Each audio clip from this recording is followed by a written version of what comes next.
Hey, what's up, boxing fans? This is the Rope and Dope Report. I'm your host, Chris Carlson. And basically, when I start to read something, and after a couple comments from somebody, kind of like what's bugging Strike Hearts, or lately it seems like a lot of people are reading news or reading quotes from people or talking about negotiations. And so I'm just going to jump on their bandwagon and start to talk about stuff that bugs me. I did a Kelly Pavlik video, some of the comments he's made about the tournament and stuff like that. But this is about, and normally I wouldn't pick on him right now because he's retired. But you hear a lot about some of the words he's been saying, and it's Joe Calzaghe, okay? Now, first and foremost, at 168, Calzaghe did a lot, okay? So I'm not taking 168 away from him. I don't think, yeah, there's Frotch, and yeah, there's a couple people now that have gotten into the division this year and last year, but he did damage at that division. He's a fun fighter to watch. I know he's had some hand injuries, so some of his power got taken away, so he kind of switched his style up a little bit and boxed from the outside and brawled. And, you know, he's definitely got his own style. It comes from, you know, his dad not being only training him, not being a professional boxer or nothing like that, kind of molding himself in, to a trainer, Enzo Calzaghe. So it's a great story. I like Calzaghe, and up until the last little bit, I guess, after the Bernard Hopkins fight, let's put it that way, some things started bugging me about him, and that's what we're going to talk about right now. So I don't hate Calzaghe. At 168, there's no questions asked, okay? Sure, he could, fight Frotch or Boutte or one of these other guys, but I think he was there for, a long time. So I even got his record printed out here so I remember the name so people can't come at me like that. Let's talk about him, okay? Some of the comments that have been pissing me off. After the Roy Jones fight, he said boxing is dead, but yet he's getting into promotion. Kind of funny, kind of whatever. Then he also said that, he's been kind of hinting at, well, I wouldn't come back, but unless I got paid $10 million, or some crazy amount of money or something like that, then I'd come back, Well, he's not going to get that kind of money, so I guess that's just his plea to maybe someone will pay him that, he thinks, or whatever. So he's been kind of leaning towards, not unretiring because he keeps saying he's fine, but he's been talking like a boxer, so you're going to get treated like a boxer, not a retired boxer. So those comments started to get me a little mad, but now I read today that he said that, he could blow out anybody at 168, he could beat anybody at 175, and he could even go past cruiserweight. And some good fighters up there, Cunningham and even Tomas Adamek could take his punches and deliver punches back. And he could go up and beat Vladimir Klitschko. Now, this is not a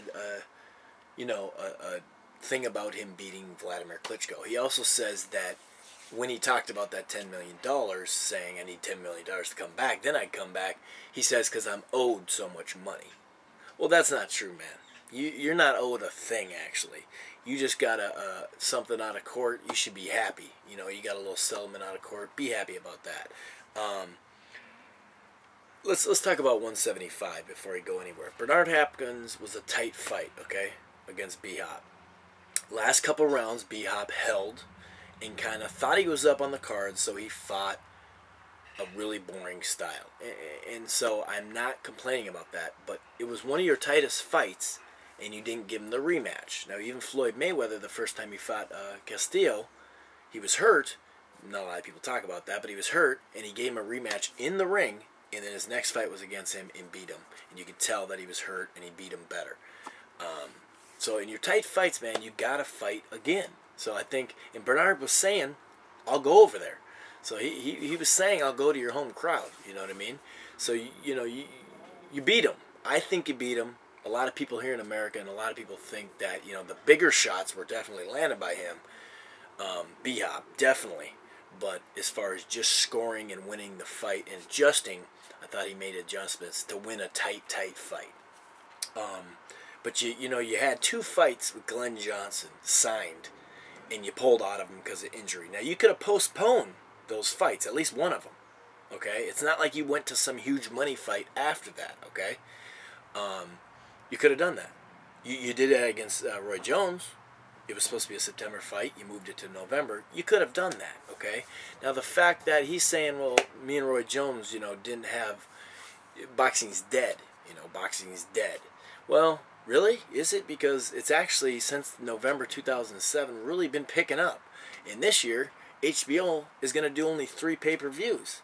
So, that's a plus. And Showtime, I mean, with this super middleweight tournament and just the last handful of years have been great, and Versus is starting to pick up more stuff, and ESPN has Friday night fights, and they've even picked up their game a little bit.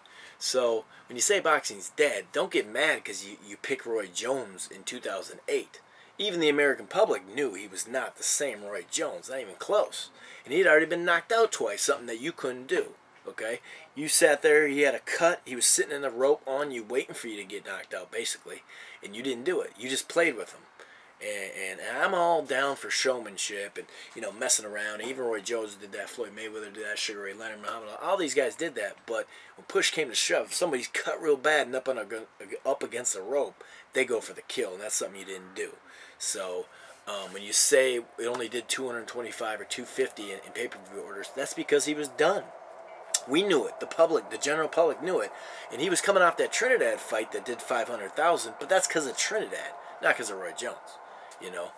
Roy Jones's biggest thing was like 600,000, almost a little over 600,000 when he went up to heavyweight. That was his biggest pay-per-view. So if you fought Roy Jones in 2000, a couple years after you got your belt, 2002, 2003, right around there, then you get more respect for that win.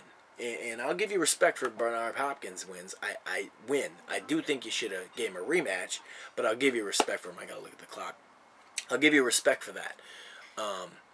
But when you say Glenn Johnson, you mention his losses, we know over here, and anybody that knows boxing know Glenn Johnson is the real deal. And then you don't even talk about Chad Dawson.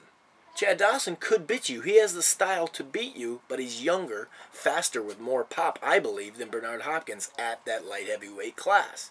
So, yeah, he's not a big money fighter, but even Hopkins said now the winner of Glenn Johnson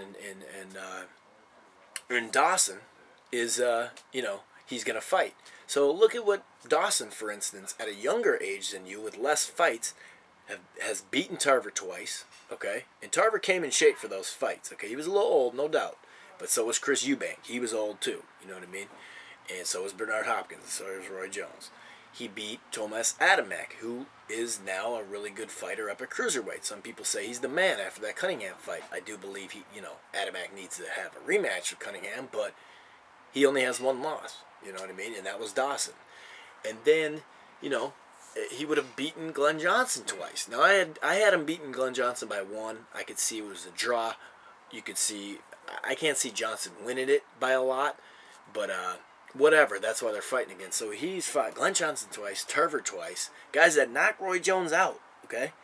Knocked him out. Not just pity-patted him and sat there, had him, and just showboated the whole fight, you know what I mean? And I'm not giving you beat Roy Jones, okay, no doubt. But that's not the Roy Jones. So when you say, boxing's dead, I owe all this money, look what you did. Jeff Lacey, overrated, but at that time undefeated. And the reason why they were underrating you, because you hadn't really beat anybody. I mean, I'm looking down your list. Brian Mitchell, okay. What is it? Robin Reed, good fighter. Chris Eubank, you fought when he was old, and you got the title there. That was in '97. I'm looking. You fought some okay fighters, but it's not like you fought a lot of great fighters. Up until Kessler. I mean, Bika's a good solid fighter. Kessler's a good solid fighter, and like I said, 168, I'm not even going to complain about you. But you know what? You could have came up earlier and fought Roy Jones when he was in his prime. You could have came up or met Hopkins at a catchweight or whatever, You could have came to the States earlier then. If you're talking about, you didn't get all this fight, leave your comments, make a video. I'm not trying to call Calzaghe out, but facts are facts, and he didn't do that much at 178, 75 to say, oh, I could just run 175. Anyway, this has been the Rope and Dope Report. I'm your host, Chris Carlson. Peace.